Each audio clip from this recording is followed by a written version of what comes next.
Hello? Okay.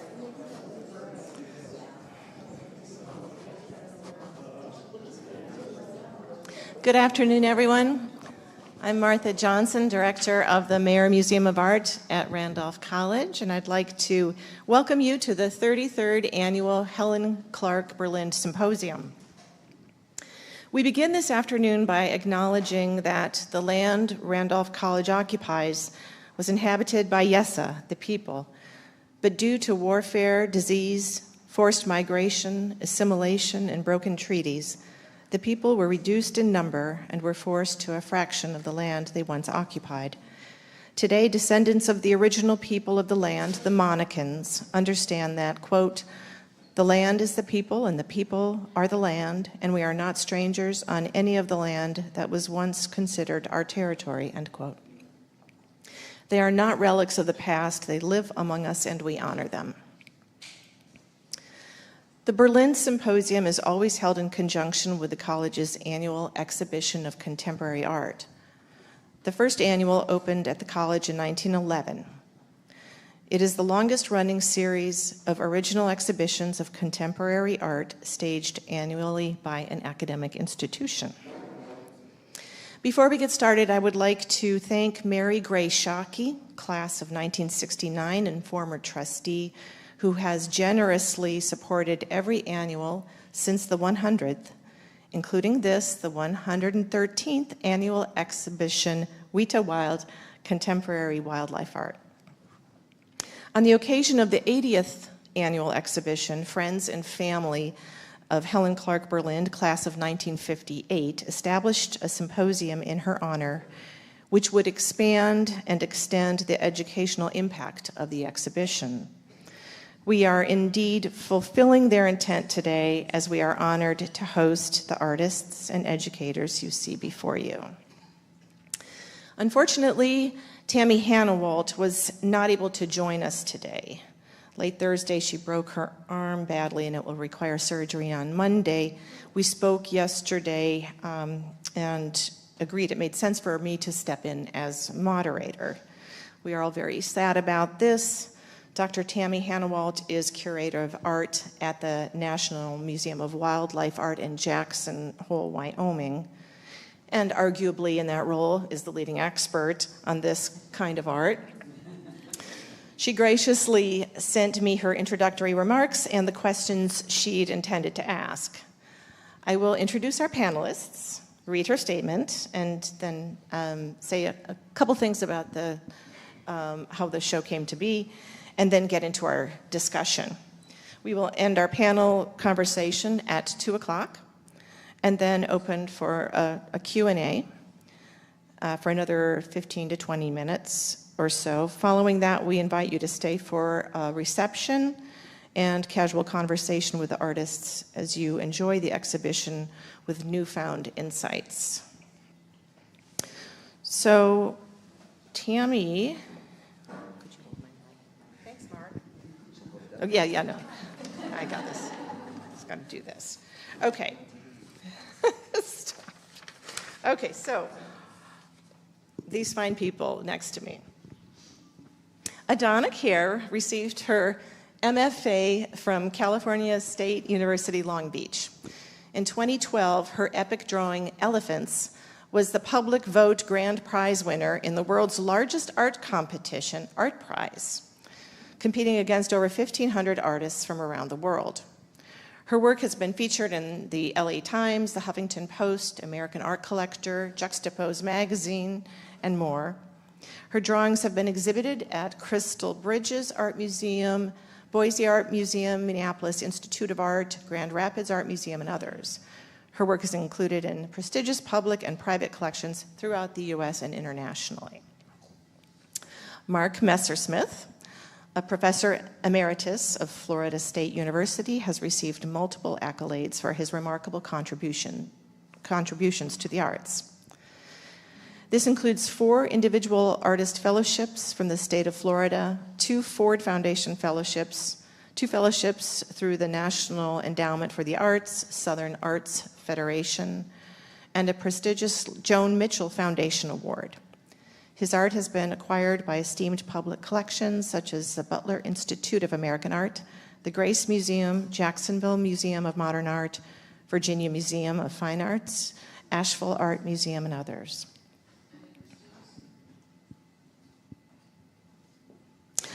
After attending the School of the Museum of Fine Arts, Boston, Shelley Reed, at the end there, lived abroad, immersed in the study of art, setting the course for her future work. A painter who uses art history as a point of departure, Reed is represented by the Sears Payton Gallery in New York and Los Angeles, Carol Corey Fine Art in Kent, Connecticut, and Visions West Contemporary in Montana and Colorado. She is a two-time Pollock Krasner Foundation grant winner and a 2023 McDowell Fellow. Reed's work can be found nationally in public and private collections, including the Art Institute of Chicago, the Museum of Fine Arts Boston, Columbia Museum of Art, the Rose Art Museum at Brandeis, and the National Museum of Wildlife Art. And I don't think I'm the only one here who was gobsmacked by what she's done on that wall back there. If you, sorry, okay. So,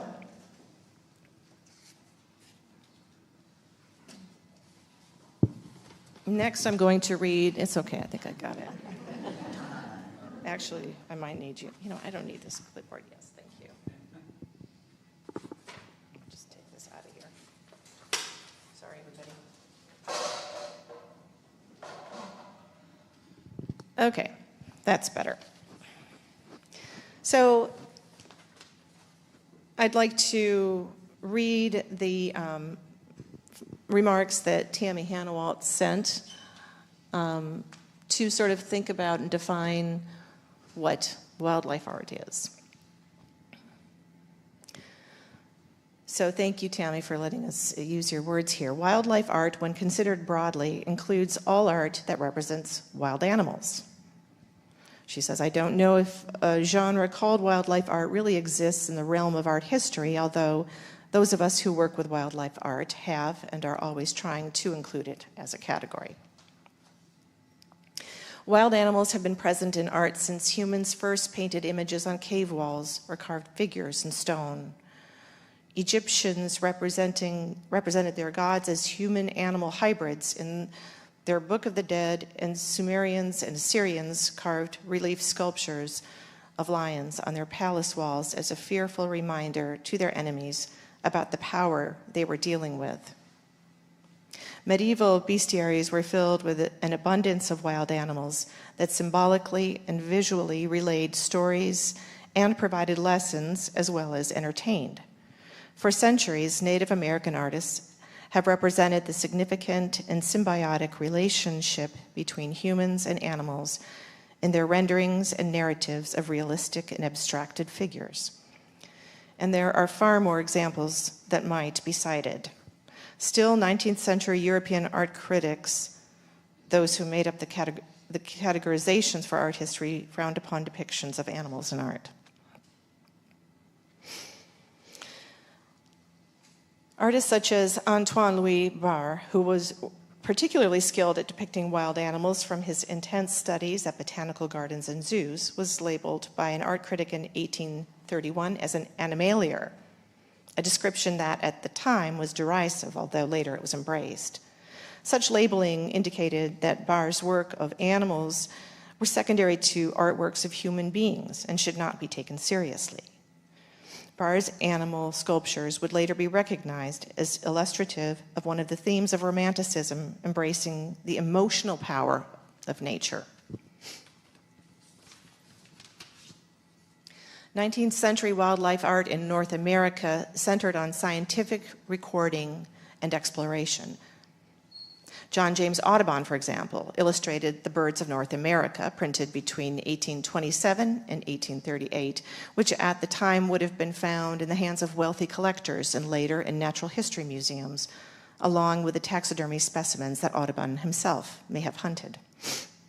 Charles Darwin's theories concerning natural selection had a profound impact on the visual arts in the last half of the 19th century.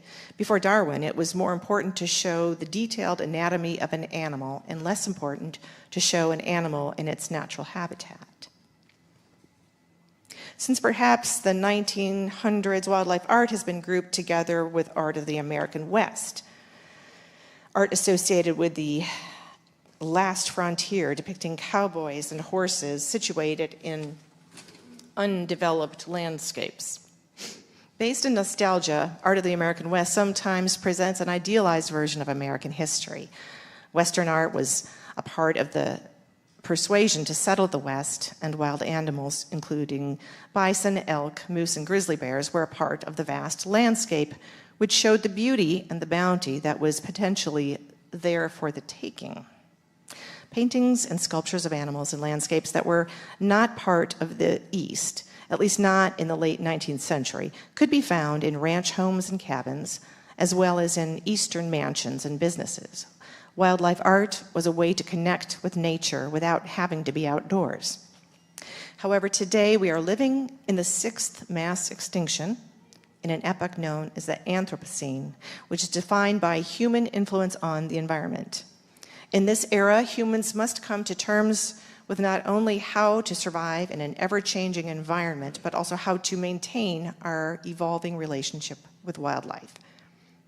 Contemporary artists are employing wild animals in their artwork to address pressing concerns, and by doing so, they are broadening notions about wildlife art. The artists here today, Adonna, Mark, and Shelley, sometimes reference earlier artists to address colonialism, environmental policies, and the human condition. As they address contemporary issues, they incorporate wildlife art in ways that reflect their own diverse understanding of the space where humans and animals learn to coexist. So, before we get into the questions, I just want to very quickly describe some of the ideas behind this show from a curatorial perspective. With our annual series, we are always intending to show as full and rich a story of American art as we are able to do so. And we are looking at diversity in all of its forms. And one of the, I'd been interested in the idea of wildlife art as a thing apart from animals in art, and what that was all about, and the history of that, and how people feel about that. And I was thinking, well, that would be an interesting thing to center an exhibition around. And I was really looking at artists that weren't going to be adhering to strict definitions of wildlife art, but who had that certainly grounded in their work, but were saying something different, timely, something that sets them apart from that tradition also. And so I've always been, I've been a longtime fan of Tom Utek over here on this wall. And I, more recently then, was introduced to Mark's work, and his work is right along this wall here. So I just, when I was first introduced to Mark's work, I thought there was something really that he had in common with Tom Utek. Tom Utek is really focused on a very specific landscape, and this is sort of the Boundary Waters, Great Lakes area, that landscape. And you can see that he's true to a lot of these features of the land and the animals that inhabit that land. But it's also a fantasy. It's also a lot of fiction woven into it. And when I saw Mark's work, I thought, well, he's doing the same thing, except he's doing it in the South. He's doing it in Florida. In many ways, I saw a connection between their work. And I thought, well, wouldn't these have a nice conversation with each other? So, and then Mary Shockey, who has been a great supporter of this series, is also very good at trying to connect people to one another. And she has a strong relationship with the National Museum of Wildlife Art in Wyoming. And she said, you know, you should talk to the folks there, and you would, you know, and see what happens. So this is one of the things that happened from that. So I got to meet Steve Siemens, the director of the museum, and then, of course, through him, Tammy Hanawalt. And then Tammy, in turn, understood very well what we were trying to do with this show and introduced me to Nathan Laramendi, who I have to thank profusely for helping me with identifying other artists in this show. Shelley and Adonna, two of them, and Johnny DeFeo, and Visions West Gallery in Denver, and there are 2 Visions West galleries also in Montana. And just a wonderful roster of artists doing incredible, unique work with wildlife influence and where wildlife is present in their work. So you should go to their website and then go to their galleries and then buy artwork from them. But anyway, Nathan Laramendi was really a great advisor for this. So that's kind of how this all came together and the thoughts behind that. It's been such a pleasure to spend time with these 3 people, and we're going to, we determined that there's just way too much to talk about, as usual, but we're going to jump right into the questions with the first question being wildlife art. How do you see your work fitting into that? Do you see your work fitting into those descriptions that we just talked about? How do you feel about your work being described that way? What does that mean to you? Tammy had said to one of you that, or to all of you maybe, that she has found so often that artists do not want that label. So let's start with that, shall we? Okay, who wants to go first? Okay, I'll go first.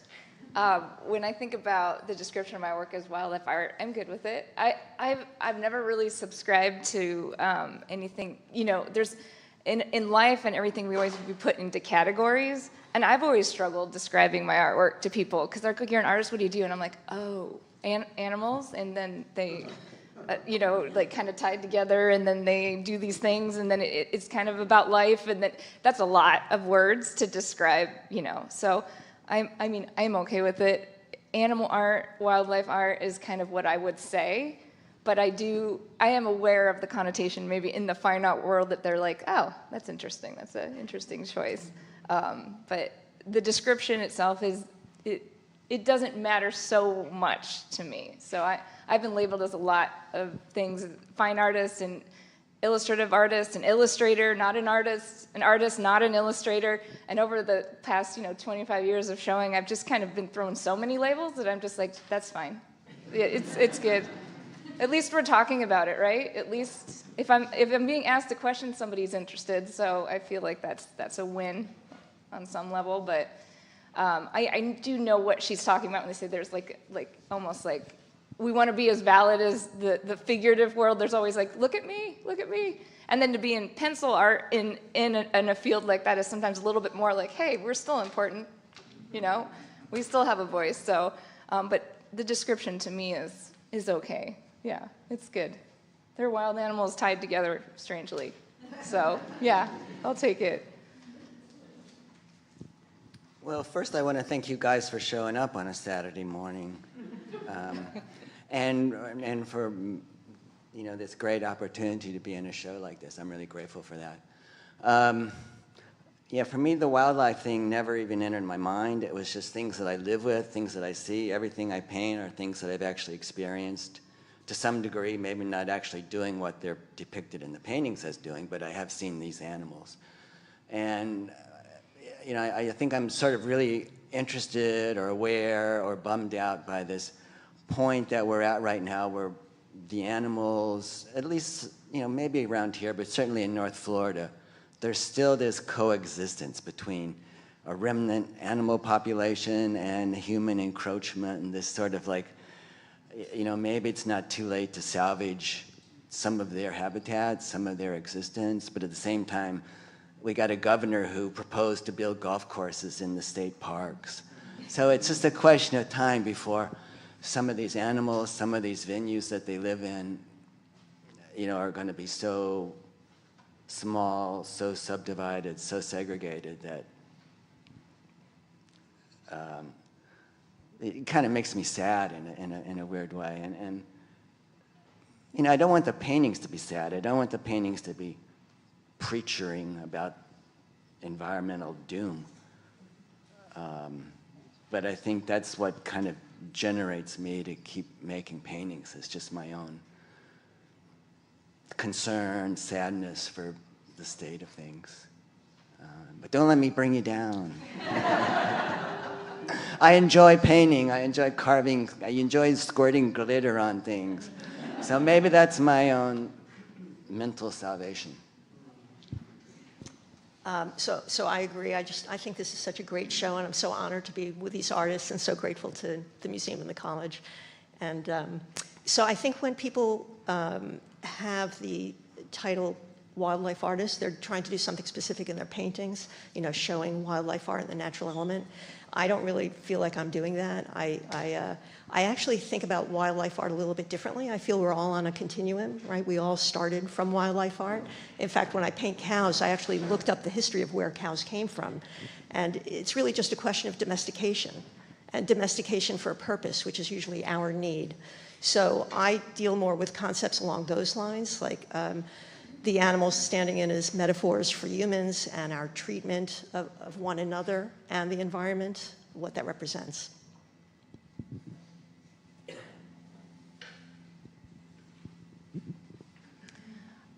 Could we talk a little bit about process for each one of you?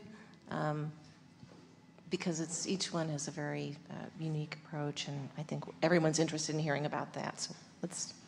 Should I start with that? Okay. Alrighty. So when I got out of our art school a very long time ago, I was taught how to paint, but the bigger question of what to paint, I had a lot of trouble with. And I was, you know, I actually trained as a colorist. I was splashing a lot of color around, but I didn't feel I had anything personally important to say. I didn't have any big statement. And I was living in England at the time, in London, and I was going to art museums and really delving into art history. And I saw a painting, George Stubbs' painting, who painted a lot of hunting scenes, and there was a little dog in a big pack of hunting dogs, and it really struck me that it sort of deserved its own image. It was, you know, in this pack, but it was looking right out at the viewer. So I painted this dog on a huge, you know, not really huge, but like a 6-foot painting. I limited my palette. I did it in black and white.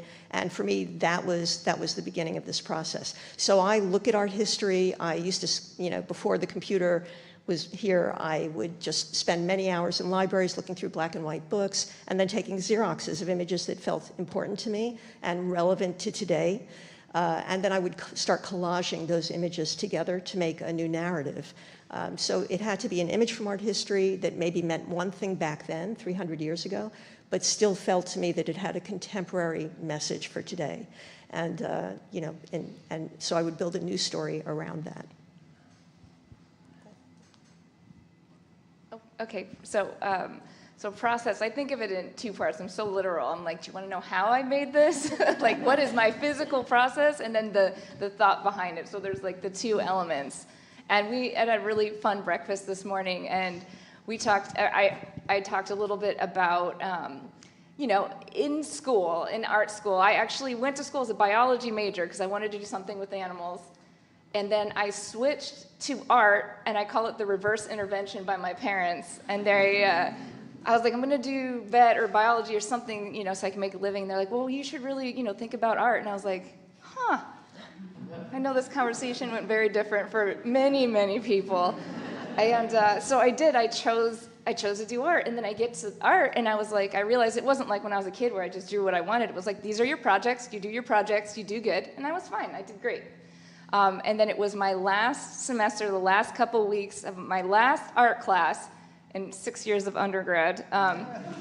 And the head of the art department was the professor for that class, and I did fine. But there was like no spark, there was nothing. And he just looked at me one day and he said, I've had you in my classes for all this time, and you're never really hit. I know you're capable of something, and you just doesn't feel like you're getting there. And then he did the thing that changed the trajectory of my entire life, or that part of it, and he just said, "What do you want to draw?" And I realized in all of these years of education, higher education, nobody asked, "What do you want to draw? What speaks to you?" And all of a sudden, the people pleaser in me was like, "Oh," and I just blurted out, "I want to draw animals." And he said, "Okay, you've got an A in my class, draw animals. Last project, just draw animals." And I was like, "That's it?" He's like, "That's it. Draw animals." And boy, did I draw animals. And they just kept coming. And then school was over, and they're like, "Congratulations, you're done." And I was like, "But I just figured something out." So then I had to wait 6 months, reapply, and then I got into grad school. But that was the start of this series. But then looking back on it, as a kid, I was still doing this. It was just, I was given permission to start again. And I guess we all have different roads. Some of us need permission, and I needed permission at that point in my life to do this thing and then take it from there. So to go into the whys, I mean, this is just a story of life. It's just translated through animals over decades and decades of drawing them. They are people, they are events, they are the connection that we all share with each other, the connection to the natural world, which I think so much is overlooked, and we feel separate. We talk about the city, and then going to nature, that we are these two separate elements, but everything about us is connected to our world and our environment and our plants and our animals, and they are connected, and we are connected with our experiences as human beings and our loss and grief and happiness. And so to me, it's life, chaos, absurdity, beauty, tragedy, and just the absurdities of life all tied in and physically tied together. And then process, wise, I use a sock, and I use carbon pencils and an eraser, and that's how I do these. They're not pre-sketched, they just kind of come organically. And some of these drawings, this would be kind of a middle size. Some of them are much bigger, and some of them are carried onto the walls, and I draw live, and so they kind of like react to the environment and to experience of having in that moment. So yeah. Thank you. Well, it was interesting you talked about wanting to be a biologist. When I was a kid, I thought it'd be fun to be a botanist. I didn't know what a botanist was, but it sounded cool. And when I went to community college, I realized I didn't want to be a botanist. I just like plants. And I think that kind of is how I approach animals in painting. I'm not trying to be a naturalist. I'm not trying to be an ornithologist with the birds, but I just like painting them so much. And I don't know how all this ties together, but I'm one of the people in the world who don't have a cell phone. So there's something kind of Luddite about me, I think, that wants to avoid that world. So with the paintings, I think what attracts me to them is that you have your fingerprint on that canvas, and it's just oil paint. It's just dirt with some oil in it, like cavemen used, on a piece of cloth, with a stick with some hair in it. You can't get much more primitive than that. So the materials are so simplistic, but the opportunity is so vast in what you kind of create. Nobody looks at those and I hope says, "Oh, that looks like oil paint on cloth." I hope you see, "Oh, that looks like some crazy damn bird or some trees on fire." And that, I think, is for me the power of what painting can be. It convinces you of whatever it wants to convince you to be. And my process is just basically simple. I do everything. I build the stretches, I stretch the canvas.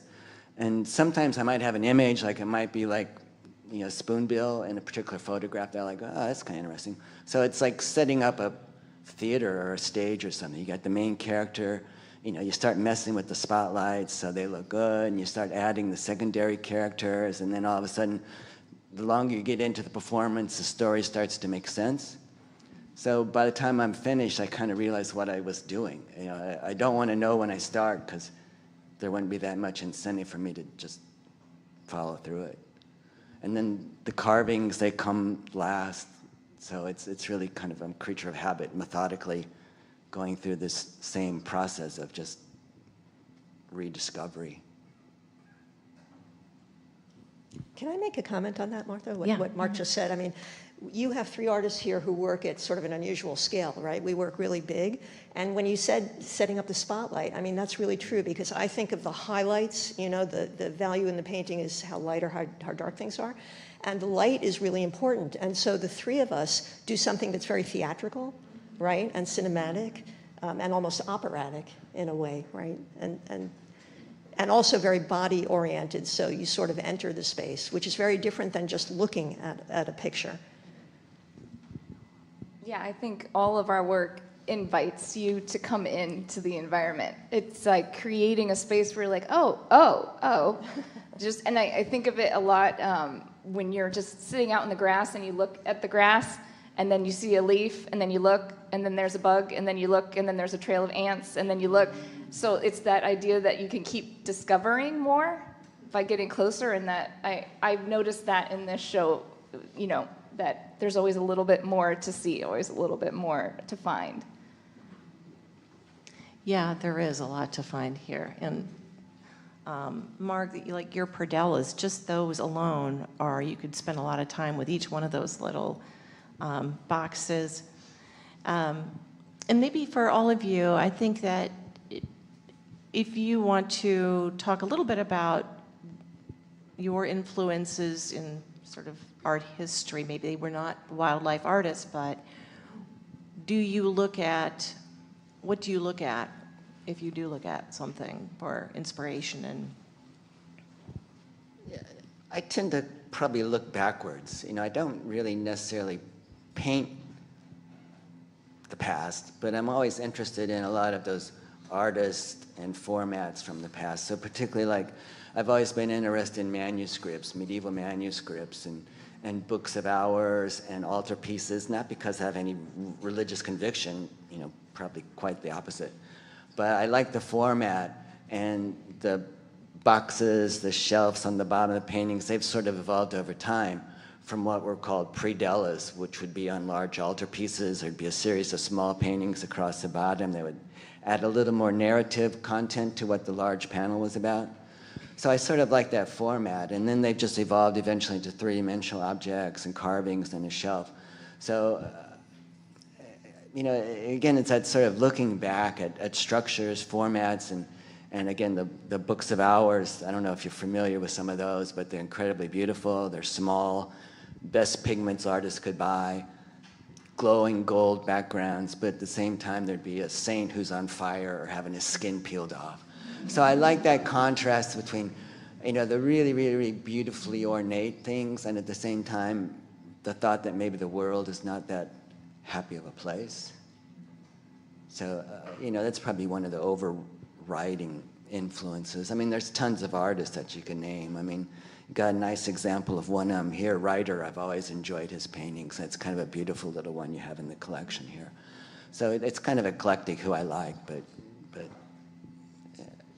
you know, I'm all right with that. Okay, so this is an interesting question, because I'm a little bit squirrely and I was as a kid too. And I think my biggest thing that I was fascinated with the old encyclopedias, of the just enormity and the variety of animals and plants. So we get those little field books, and it's like the 15 types of acorns found in Southern California, and the 16 types of finches. And I was just fascinated with those, and I would just go through those like catalogs and I would draw those animals, and I would start piecing them together and imagining what would happen if these 2 birds were one, and then if this bird and this squirrel were, what environment would they live in. So I was just fascinated early on by the cataloging of animals.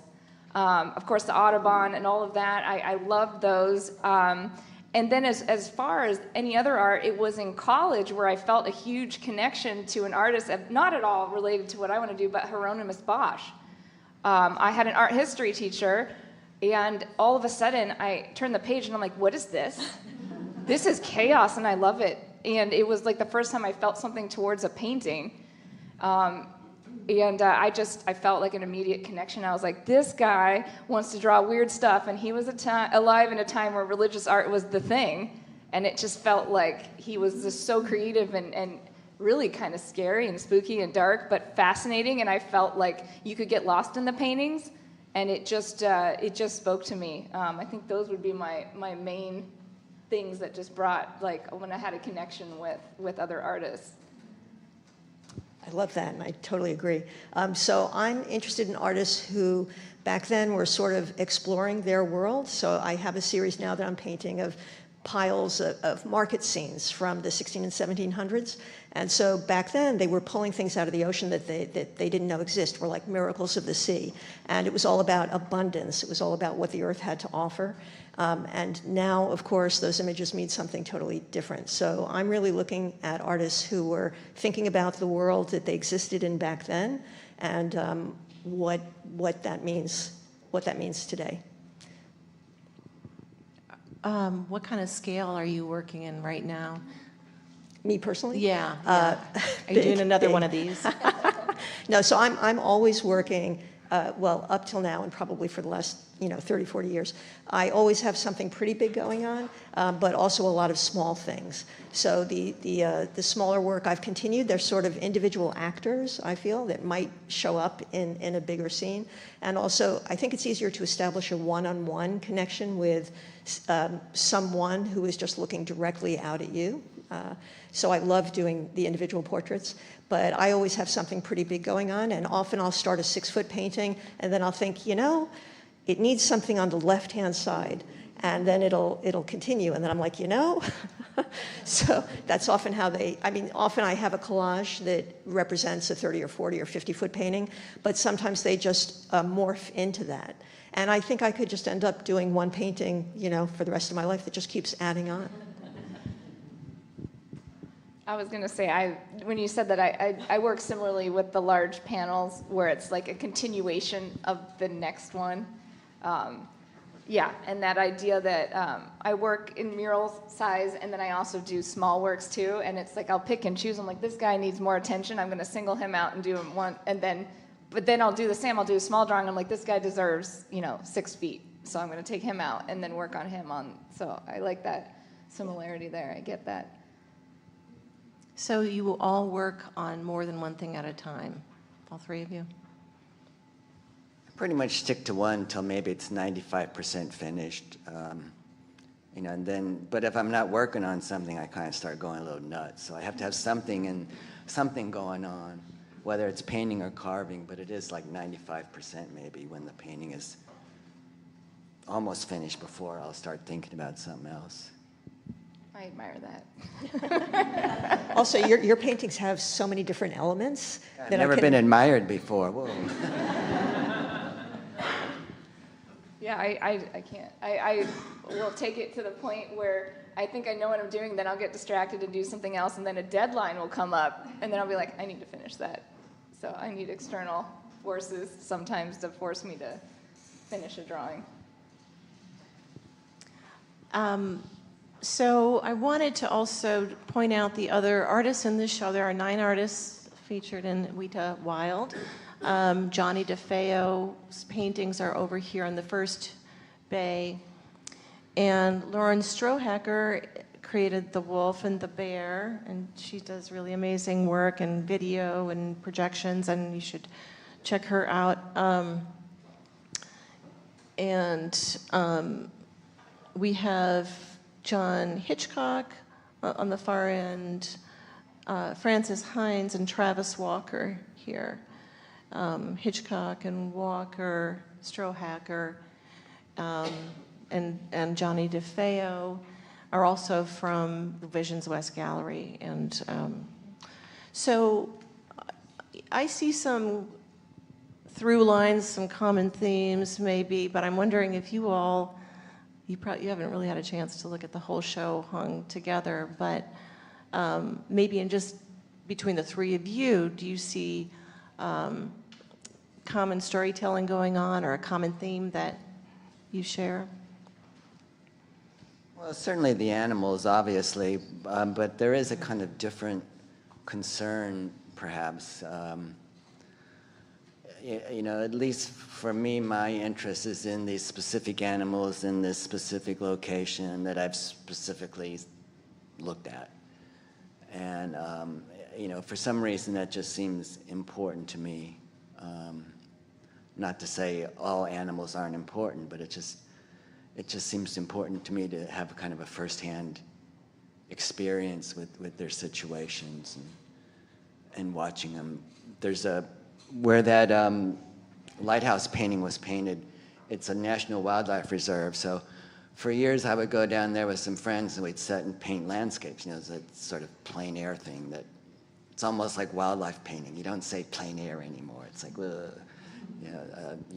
But it was something I did because I enjoyed it. And one time was down there and was painting away, and just over the top of our head, an osprey flew over with its fish in its talons, and about 3-4 seconds later, an eagle flew by, chasing the osprey, trying to get the osprey to drop that fish, you know, easy pickings.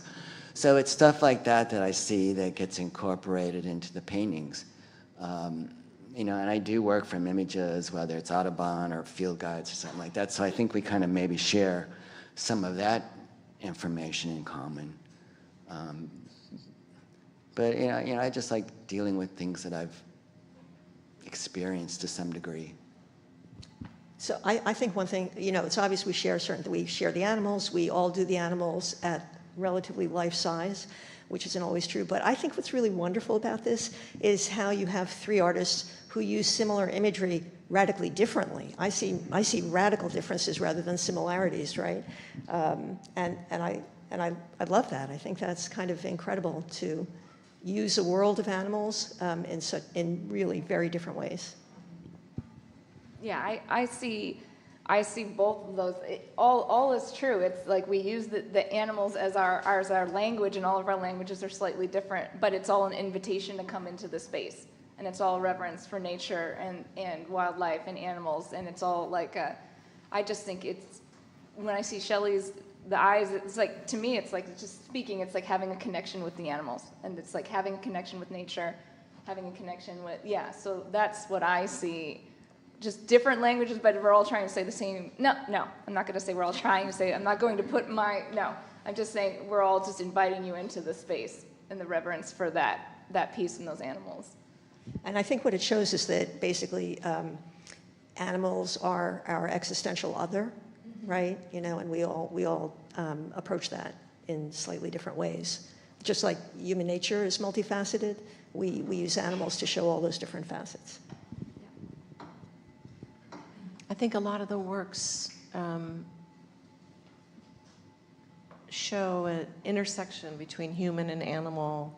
I mean, I think that's a strong theme here. Maybe not in every piece, but I think that's something that I recognized as something most artists in the show were talking about in some way. Yeah. Well, the idea of wildlife is almost an extinct term in itself, because there's no wildlife anymore. Everything's on a reserve or fenced in or some national park, and it's all been controlled and managed and harvested. You know, like what I was reading the other day, about 300 elephants were being harvested to feed a population in Zimbabwe or something like that who were suffering from drought. You know, so, you know, all of a sudden elephants become cattle. You know, it's just, you know, chop them up to feed people, and those people are still going to be hungry again 6 months later. And you go, well, what do you do now? Chop up some wildebeest. I mean, you know, so again, don't let me put you down, but but you know, it is, you know, unsettling or sad maybe to me when there's really a feeling that you can't do anything about it. You know, I can't do anything about those 300 elephants or ivory-billed woodpeckers or anything like that. So It seems like anything that depicts wildlife these days is, you can't not think about all of that. It just is, your mind can't, I mean, I think for most of us probably it is inseparable from thinking about the reality of, well, and now what are we doing to this, to all of this, and how are we taking care of or not taking care of it? And it goes there very, very quickly for me, and I think for a lot of other people that. Yeah, it's the overconsumption. how things serve us, how nature serves us, how animals serve us. There's just that idea that, yeah, it's all, it feels like the general idea is that, yeah, these things can exist as long as it serves us, and when they don't serve us, we're going to move it over or harvest or use it and then, you know, make it work for us. It's this kind of like, they're an option, and it's, yeah, I mean, considering the huge loss of habitat and our diversity in our wild animal population, yeah, I think it is a tragedy, and you know, you're not the only one that it feels that when they draw. It's like this is amazing.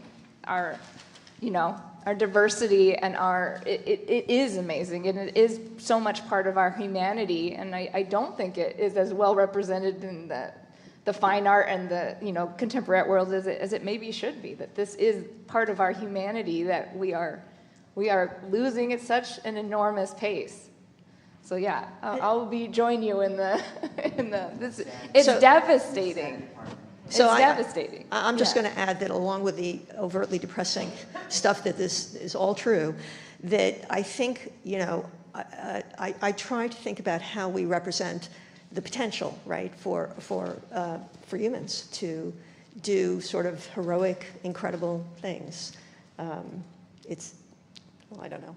You're the optimist at Right. the end. No, but it's kind of, it's just to true. throw another little pessimistic wrench into it. Yeah, no, it's you true. know, How much good there's does art almost do? 9 billion people on the planet. You know, so when you get that many people, which is not going to get less, there's not room for many other creatures to survive. So, yeah. But again, you know, I don't know. It's just like, what can you do?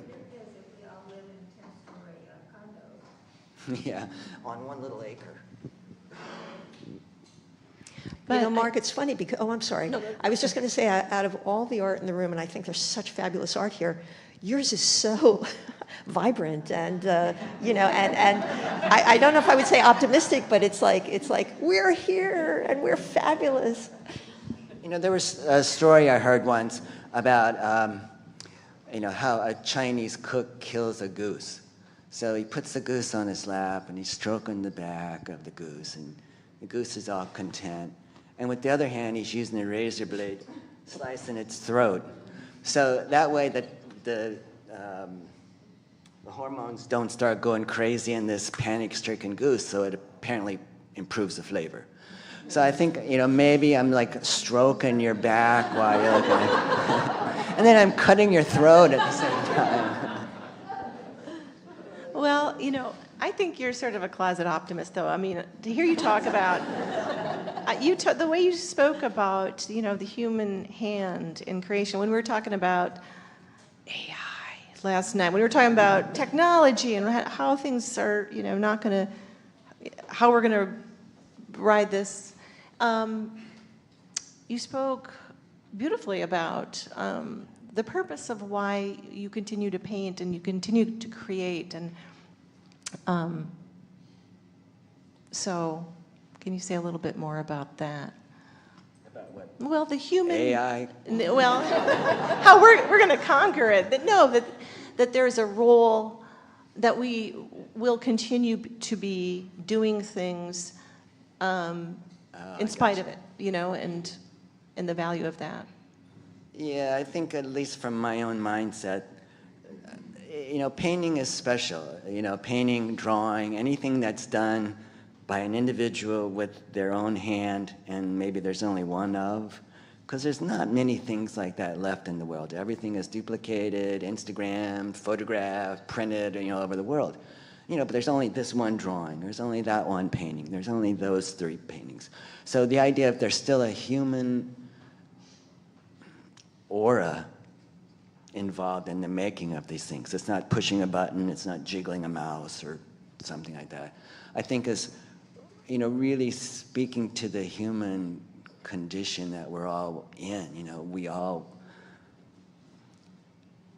you know, that's what makes us human, is what we leave behind. And if it's just some digital image that floats off into the ether that nobody really cares about, you know, it's not saying anybody's going to care about these paintings, but at least they're left behind. Somebody will have to deal with them. But the idea of a human being making something anymore starts to become almost a novelty. You know, it's all made on some machine by the Brazilians and shipped across the ocean in a big cargo boat and shipped across the country, and there it is for 25 cents at Walmart.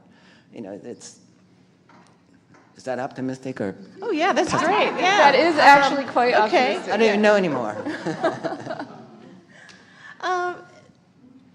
Do any of you have any words of advice for a young art student? I mean, I loved what your professor said to you, Adonna, and I think that it's really instructive for people who are starting out, committed to art, to having it as, making art as part of their life, maybe not their livelihood, but what did you say? It's not a great way to make. Yeah, I had a professor, you don't really remember too many things your professors say to you. Usually they're just harping at you and you go, okay. But, I had one, and he told me one time that, being an artist is not a good way to make a living, but it's a really great way to live. And, that's, again, one of those few things I took to heart that somebody actually said to me. And, they're right. It's not the easiest way to make a living. I should be in business school or something like that if I wanted to make a living. But I didn't think I'd feel the self-fulfillment of, really a self-fulfillment. It's just like you do this stuff, for ourselves and hope that somebody likes it. But that's neither here nor there. I mean, you have to do it because you enjoy doing it. And if you don't do it, you feel really bad about it. So in terms of advice to young artists, you have to realize it's a lot of work. It's easier to become a business major. It's easier to become a lawyer because you got a support system and you got a set of rules that you follow. With being an artist, you're just out there breaking the rules and hoping that, it's okay, or at least that someday somebody will understand it. And, you're not going to get rich doing it.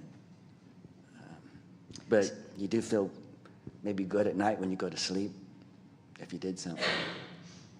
So I had an art a professor when I first started at art school, and I came to art kind of late. I got a degree in psychology. I did other things. But I was very, very passionate when I decided I wanted to make art. And after my first semester, where I was at the Museum School in Boston, professors would come in and look at all the work that you did for the semester, and they would grade you that way. And the walls were covered. I did tons, but I did tons of lots of different things. And one of the professors that I really admired, he looked around and he said to me, well, if you want to do art as a hobby, you should go to the other school down the street. And, it was crushing. And the way it affected me was like, I'm going to show him. And I talked to him about it years later, and he said he felt it was his responsibility as an art teacher to try to dissuade people from going into what is an incredibly difficult career. And I understood it, but I thought it was a little harsh. So my advice would be work hard, and if you continue to enjoy it, then work even harder. And try not to look at social media where it looks like everyone is succeeding, because it's not true, and just try to focus on what you find really interesting and continue to follow that path. That was interesting what you said about what your professor said, trying to blow you out of the water as a kid. My wife and I, we met in art school, so we were like this tall, and she had same professors I had, and one day he said to her, well, you draw with 2 left feet. And he may be, off the cuff comment, but, she was fragile enough in terms of her confidence that pretty much blew her out of the water, and it took some of the spark out of her. And it's as an educator, you have to realize that some of those things that you say off the cuff like that, can really do some damage, or vice versa. And it doesn't take much to put somebody off from maybe what their passion is all about. Well, yeah, that's the opposite one of the you draw what you want, right? I remember, to not get distracted, I'm going to answer the actual question because then I'm never going to come back to it again. But the thing that I would recommend to the younger art students and the ones that want to do art is that you don't require outside permission. You don't need that. You actually already have it, and maybe save yourself 6 years of undergrad you know, and some tuition money, and just kind of like, if you have that feeling and if you know what you know, to give yourself permission. Because there is a world outside of academia that these people that influence us, it doesn't matter anymore. And it's what you have inside of you that's going to take you past that. Your graduate committee is not going to follow you outside of school and say, you sure you want to do that? You know, it's going to be you. You're going to have to find that voice. So that the earlier that you can give yourself permission to hear your voice, I think is liberating. But also know that even within that voice, you're going to get the flip side, which is when I went to grad school, I had that, I'm going in to draw animals, and boy, did I get nailed when I went to grad school. It was like, you sure? Why would you want to do that? What about the figurative arts? Blah, blah, blah. You know, and I was like, what? But David said I could draw animals, and that didn't necessarily carry into grad school, so then that became a battle of trying to keep my voice with a committee that was dedicated to follow my do this, like, you know, what, you know, that's not as valuable as this, or you need to paint, you cannot continue, you know, doing this medium. So it's to find your voice and then to kind of stick with it through all the other things that are going to be thrown at you, and just hold on to it. And, you know, even before you find your voice, just to keep doing it. Right. Whatever it is that you're doing, keep doing it. Yeah. And you will find it, you know. Do you have anything else to say before we open it up for the Q&A? No, any questions? Yeah, I always enjoy questions because they're things that I haven't thought about. You know, I could sit up here and talk all day about things I've said before, and I'd rather be, you know, thrown a ringer with some crazy question.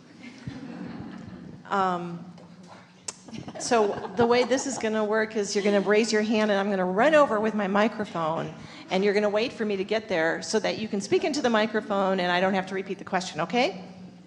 All right. So who's going to start us off?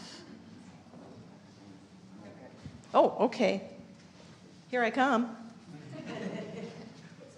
This way.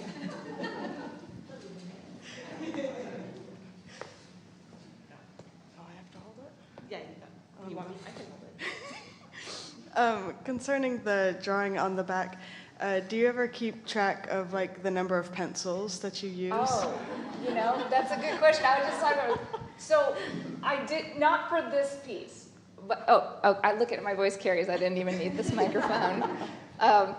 So this piece, I can't give you an accurate number, but I have an accurate number for the elephants piece that won Art Prize in 2012, and that was like 300.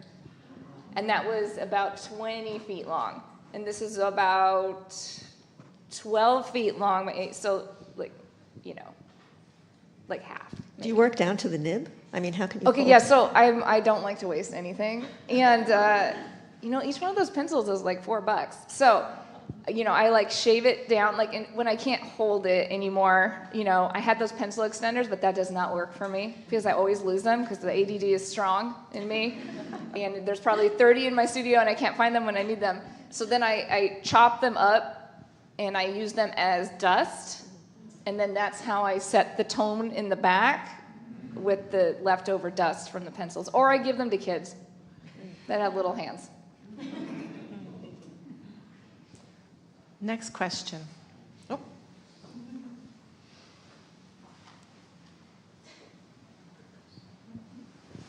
This one's for Mark. Wherever you are. Hi. I'm on the side of the pillar. Hello.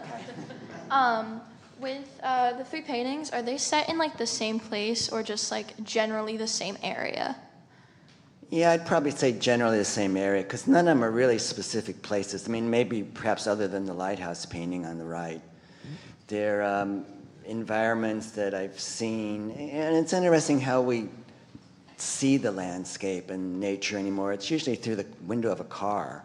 So there's always an element of maybe these are some places off the side road or something that you wouldn't notice, you know, unless you were really, really looking at something, whether it's an animal or a forest fire or logging truck or something like that. So I couldn't really say any specific location. In the second painting, why did you put bottles in the tree? What was your thought process with that?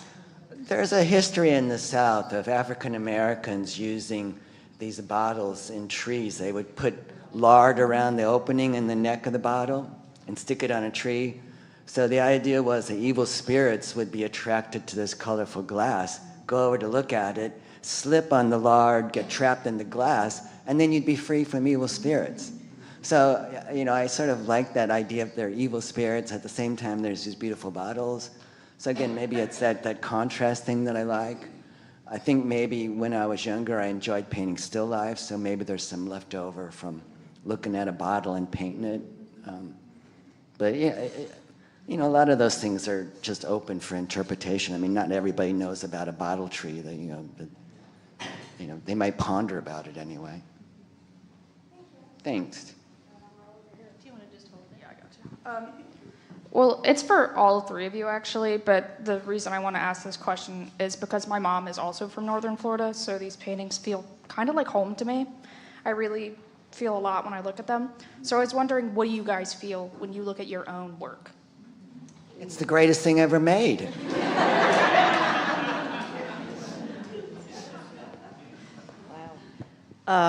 Sometimes, I hate to say this, but sometimes I'm sort of stunned, you know, but most often embarrassment and that I wish I could do better. So there's this thing in art, when you paint, amongst a lot of my friends, probably with you guys too, that you can be in the studio working really hard on something and you get to the end and you think, I got it.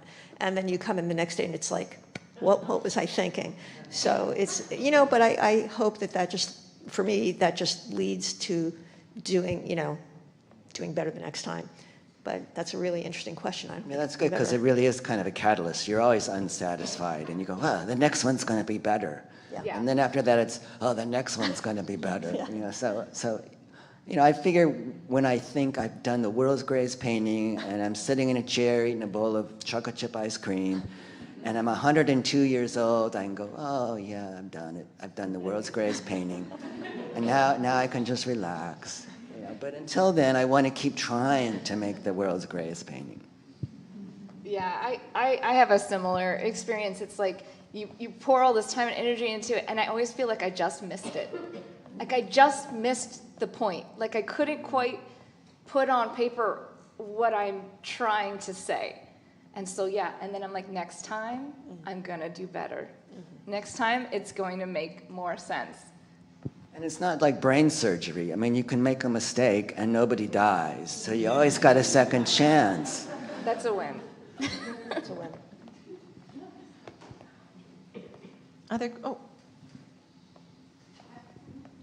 This is a technical question for Shelley. Uh-oh. The works that we have on the ends here, the young bulls, the medium is listed as oil on paper. What kind of oil is it? How did you apply it to the paper, and does the paper have any kind of ground on it? Okay, so I'll be quick because this is only a question that technicians would be interested in. So if you put oil directly onto paper, the paper will rot.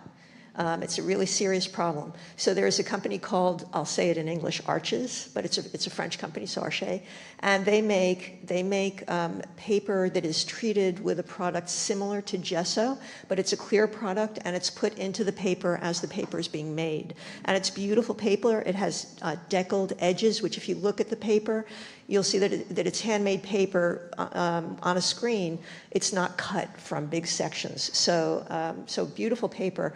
But while it's being processed, the fibers are put in something that protects it from the oil painting, so that's great. But I do work on larger paper that is watercolor paper, and so I have to protect it. So I actually draw the image out first, and then I'll gesso it 3 times with a clear gesso, which is a pain in the neck. And I wish I didn't have to do that, but great question. You have to protect even canvas. You have to protect anything from oil paint. And how are you applying the oil? Oh, I'm sorry. That's such an interesting question. How do you think I'm applying it? I don't know. The reason why I ask is because the blending of the tones are so smooth, and the transitions are so gradual, and I can't see any brush marks. If I was looking at it from across the room, I would have said it was a lithograph, but it's not. So that's why I'm a little curious. Is like, how are you putting it down on the paper? Right, that's great. So when people see my images in print form, they almost always think they're photographs, which which is fine. I can't do anything about, or drawings. So there's this thing called a fan brush, It's a brush that looks like a fan, and the bristles are put in very thinly. So instead of it being a thick brush, it's a very, very thin brush. And then when you put on the paint, one of the last things you do is you blend. You blend it. People use different kind of brushes to blend, but it's really just a technical thing. And so in the same way that I don't use color, I don't use texture. So I love color and I love texture, and I have that up in my home, art of my friends. But for my own work, I try to remove those sort of seductive elements that are traditional in art to focus a little bit more really on the psychological image, the narrative that's going on. Thank you. That was a little more than you asked, but.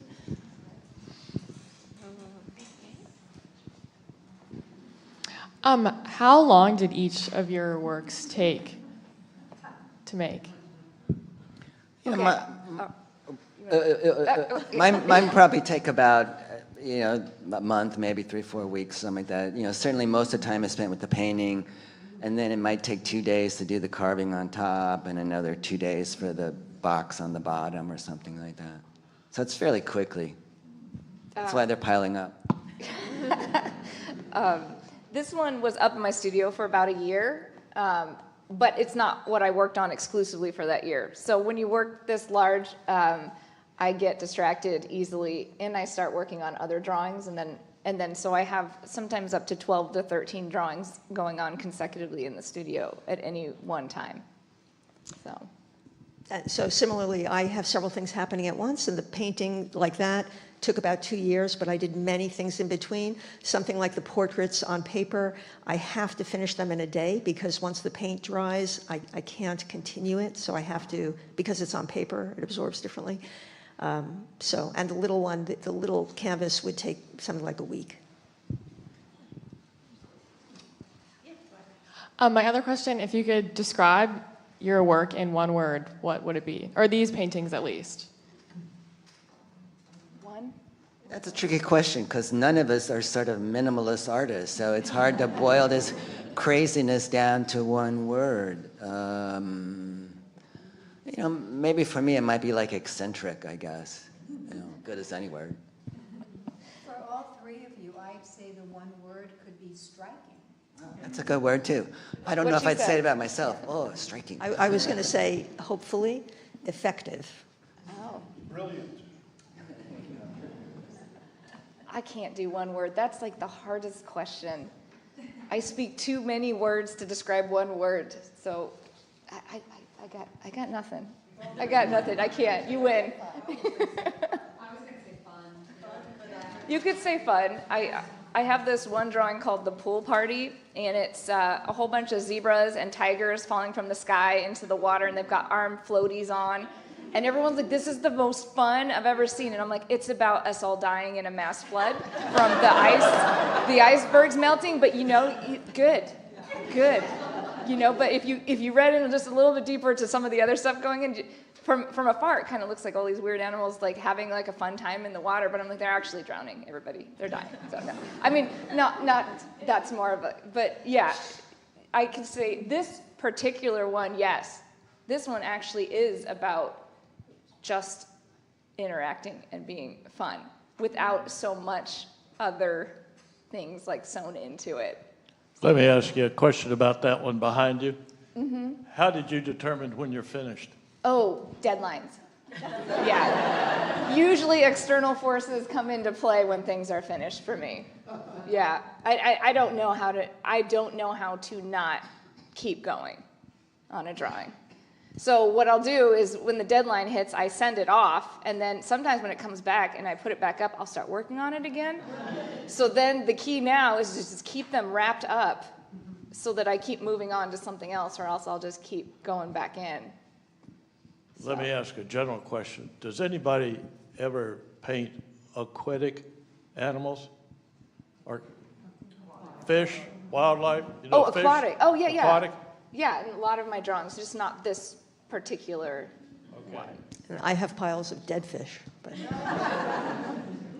I do some occasionally. I'm not sure if the bear painting in the front has an underwater scene, yeah. But I don't go snorkeling or scuba diving. I just kind of make it up, Especially in Florida, you don't go swimming with the alligators out there. I have a question for all three of you. When you're in that creative process, when you're starting a new work of art, do you do it in an environment that's completely silent, or are you listening to music? And if you're listening to music, what type of music are you listening to get the juices flowing? Oh, my world is never silent. I have a 15-year-old, and I have, you know, a variety of dogs. Right now I only have one, but I had up to 3, and if I was fostering one more, 3 cats, 2 bunnies, and a horse that lives right by my studio. It is never quiet. I think if things went quiet, I wouldn't be able to draw. I just listen to music, or I don't watch it, but I watch a show that I've seen about 50 times in the background just for like noise, and then that's my preferred way of doing it. Maybe if my life wasn't so chaotic, then I would do something else, but that's how I get my environment ready to work. I sort of like relative quiet, or at least relatively few disturbances or interruptions. So I don't have a cell phone, so I'm not mucking with that thing all the time. I don't answer our landline because I just don't like talking on telephone. But I do listen to like Pandora, you know, so you know, until you get tired of a certain genre and you go, oh, I can't stand this anymore, and you find something else. So, you know, there is something playing in the background just to, I don't know. And I probably couldn't even say what it was. It's just almost like white noise in a kind of strange way. So I think we're all giving, in a way, the same kind of answer. I used to listen to music quite a lot, but I would take too many dance breaks. So now I listen to books on tape, and usually I listen to books that I would never normally sit down to read. So it's genres that I can just, but I think the point is that, I don't know about you guys, but I have a very loud negative voice. I'm my biggest critic. So if I'm painting and I'm not listening to something else, then I'm listening to myself saying, nope, you know, or so I need something to help me shut that off, to distract me from criticism. We're going to do one more question on this side of the room, and then I'll come over there, okay? Being so, like, experienced as artists and, like, the level you guys are at, do you guys, like, ask other people for, like, input, or are you like, that's not helpful? You know, that's a good question coming from academia. It's a weird world because when you're in school, everybody's just jumping at a chance to critique you. You know, tell you what to do or tell you how bad it is. And then when you get out of school, all of a sudden you realize, you know, most of the world doesn't care. You know, nobody says that's, you know, they might say it's good, but nobody really gives you any useful, insightful suggestions. And, you know, maybe that's as it should be, you know, in a strange way. But, you know, to make your answer short, I guess, you know, nobody really makes suggestions, maybe too much once you're out of school. Yeah, I have a small group of artists that I've met over the years that I respect, and instead of giving each other opinions on our artwork, we tend to motivate each other and say, hey, do you remember when you felt this way?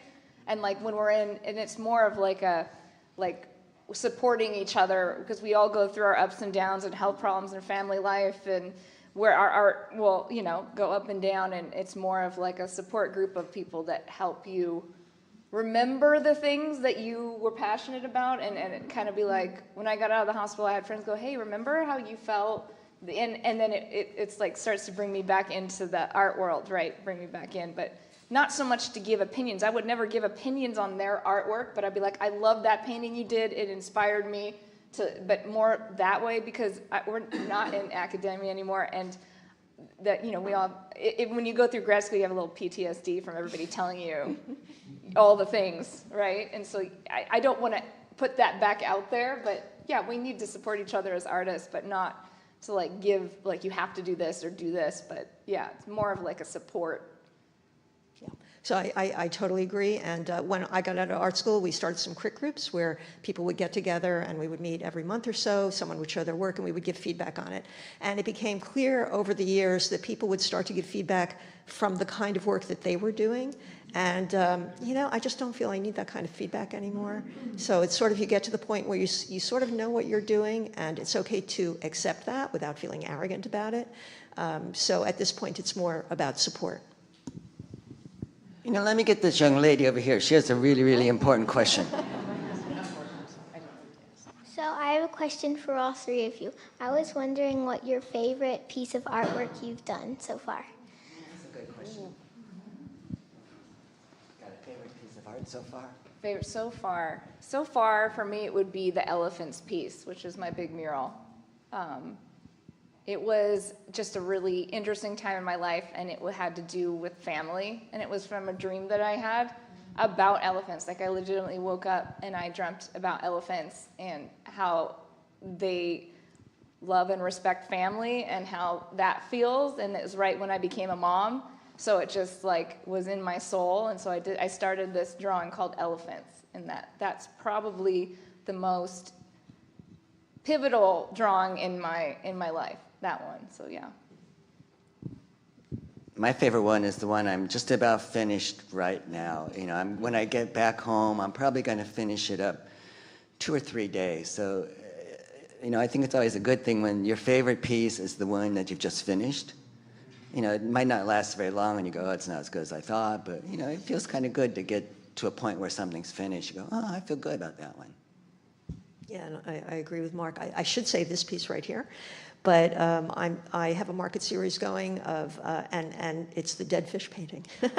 It's about half the size of that one, and it's a table just packed with fish and seals and stingrays and octopi, and they're kind of all looking at you, you know, and they're leaping and jumping, and to me it just says a lot about, you know, where we are and the beauty of the world and the sadness that it's so much is disappearing.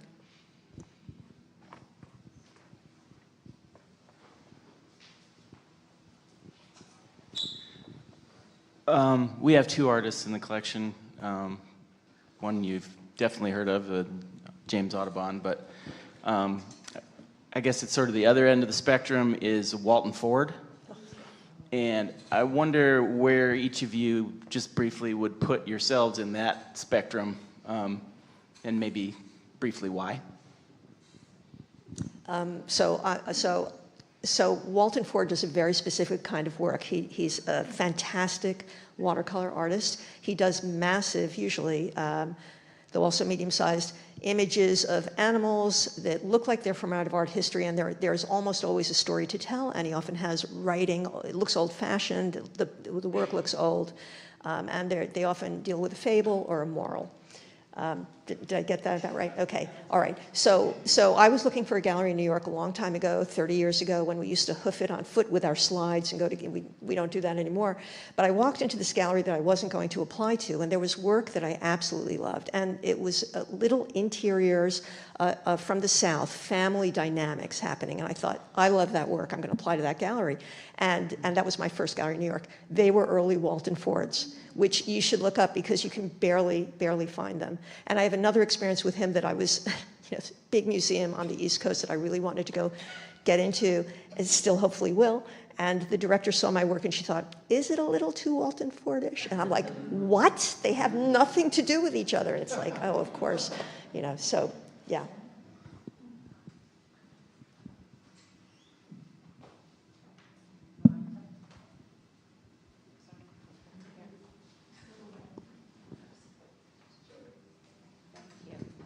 A little while ago, I believe someone asked you, can you hear? What would you call your drawing? Do you remember that you're talking about? What does this seem like, or what you would call it, or the name? At least that's what I understood, no? Well, I would call it A World at Peace, the one behind you. And I want to tell you how wonderful I feel looking at it, because nobody is quarreling, nobody is arguing, nobody is hitting anyone else. There is no hate, there is no destruction, there is no death in there. So it is just so comforting and so beautiful. I love it. Oh, that's amazing. Thank you. Other questions? Over here.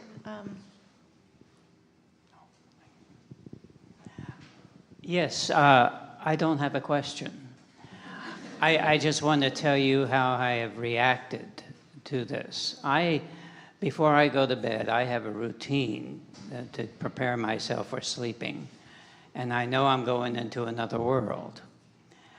And so usually I read folk tales or fairy tales or things like that after a long day. But since the booklet was sent to me a few weeks ago, I've been using the booklet of all your work, looking at them. And I just look at every single night I have since I got that booklet a few weeks ago.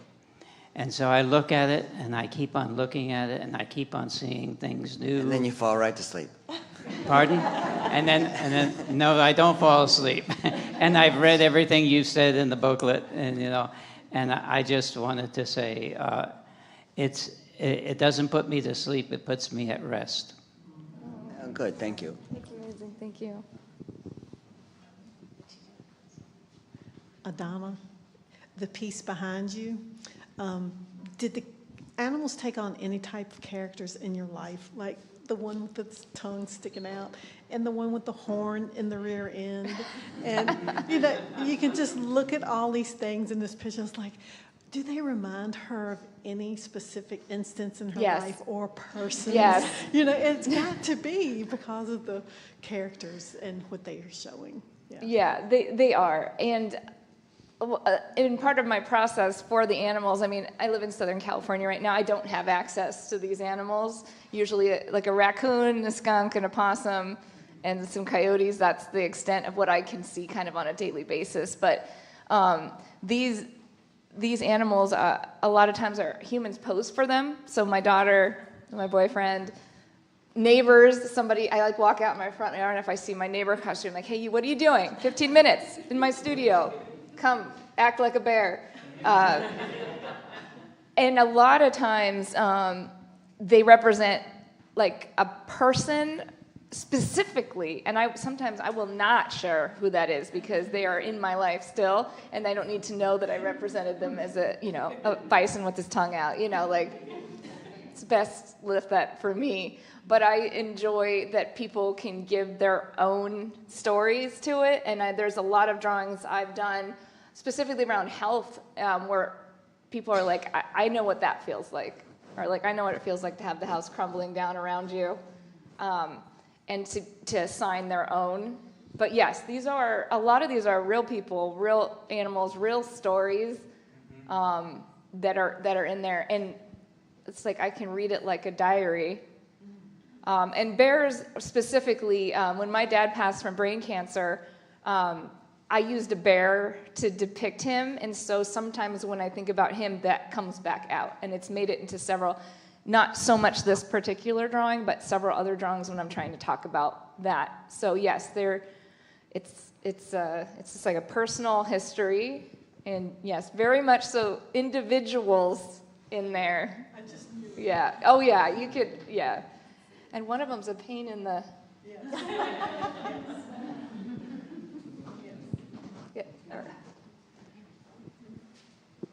I have one quick question for Adonna.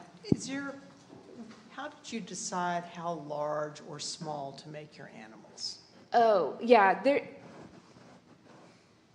it wasn't a real decision in the beginning. I just start with an idea. And so when I first start these drawings, I have like a sock on my hand, and I put the dust on the paper, and I come in with big erasers, and I want to bring people in, and I want people to see these animals, and there's something about drawing them almost to scale that I think is extra inviting. Like, did we forget that there's these bears here, people, that are amazing, and they're huge, and like, just to like bring them into the space. Yeah, and I like to play around with that idea, but it just kind of happens.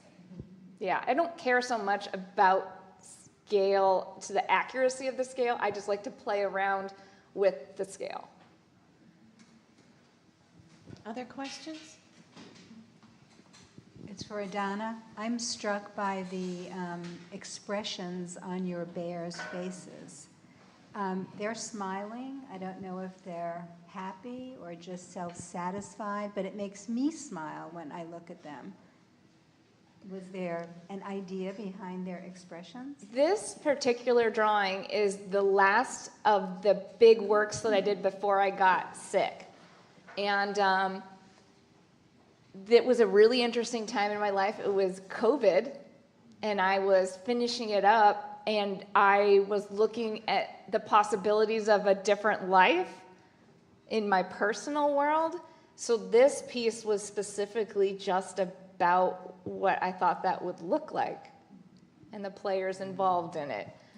And so I was thinking positively, like what I want my future to look like and the future players in my life to look like, and less about an environmental situation, or this was a response to like things like being connected and just putting that out there, like this, just the contentment and the kind of happiness and the, I don't know, in my time of my life, I wanted to put that out there. So that's kind of where it came from. And there's specific people. Yeah. Another question? How are you doing? I wanted to thank each of you for coming here. It's been such a privilege and a pleasure to come over here and spend time with each of your works. They're extraordinary. They really are. And I'm glad to see more and more of wildlife work being accepted in the mainstream of fine art. For too long, when I first got into it 55 years ago, and too many curators and dealers and critics, it was looked down upon. At best, it was an illustration which had a kind of a nose-wrinkling odor to it. So thank you, and thank you, Martha, for bringing it here. Mark, I had a quick question, two parts to it. One, do you do any preparatory drawings? And two, your work seems to be so layered and complex. Do you do layering, and if so, do you use a quick dry medium? I guess the answer to both those questions is no. I'm not very good preconceiver, either in a process or in a narrative. So, I'll just start. Sometimes I'll just start making marks on a canvas. And, it's the same brain making the marks all the time. So you tend to find the same characters over and over again. So I start, working maybe again with the main character, and then maybe the sky starts to suggest a time of day or a time of night. And then that starts to lead to the coloring and temperature and mood of the rest of the painting. So, at least for me, I like to work that way, not knowing where I'm going, nature of my life, I guess. And you just see where the story ends by the time I'm finished. And what was the second question, or was that both of them? One more time? It looks like you're doing a lot. It looks as if you do a lot of complex layering. Maybe not. But if you do you use a quick dry medium before you work over the next layer? Yeah, the only reason it looks layered is because I tend to change things a lot because I make mistakes I don't like. So you go, just paint over it and paint it again. So again, I'm sort of, it's easy enough to wipe that out and get rid of it. But I sort of like that as this residue of the history of the process of a human making bad choices. And then painting over them again until you finally get to a point where you can live with it. I think art is one of those things where your mistakes are your style, and that varies from person to person. So I tend to make a lot of mistakes that I can live with. I don't know if any mistakes in these, though, because I would just go crazy trying to get that level of perfection and clarity and smoothness. But I think that's what makes art interesting, is because you get these variations on what people are comfortable with in terms of their own mistakes. I think we're going to have to stop here with this part of the program. Please do stay for casual conversations. Please enjoy the exhibition. We have a reception here, so thank you so much. Well, and thank